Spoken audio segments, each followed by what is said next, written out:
ఈ దేశంలో ప్రతి పౌరునికి ప్రత్యక్షంగాను పరోక్షంగాను లబ్ధి కలిగించే ఒక చారిత్రాత్మకమైన దిశానిర్దేశకమైన అంశంపై నేను ఈ సభలో ప్రకటన చేస్తున్నాను. గౌరవ ముఖ్యమంత్రి శ్రీ నారా చంద్రబాబు నాయుడు గారి సూచనల మేరకు ఈ సమిష్టి నిర్ణయానికి మన రాష్ట్రం ఒక నిర్మాణాత్మక సహకారం అందించిందని, ఇటీవల కాలంలో జీఎస్టీ పన్నుల విధానంలో చోటు చేసుకున్న అతిపెద్ద సంస్కరణలలో ఒకదానికి రాష్ట్ర ప్రతినిధిగా బాధ్యత వహించడం నాకు గర్వకారణం.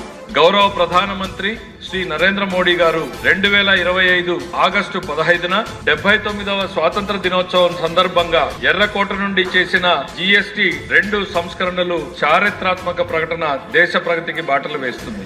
ఈ సంస్కరణలను ముందుండి నడిపిన గౌరవ కేంద్ర ఆర్థిక శాఖ మంత్రి శ్రీమతి నిర్మలా సీతారామన్ గారి కృషి ప్రత్యేకంగా అభినందనీయం.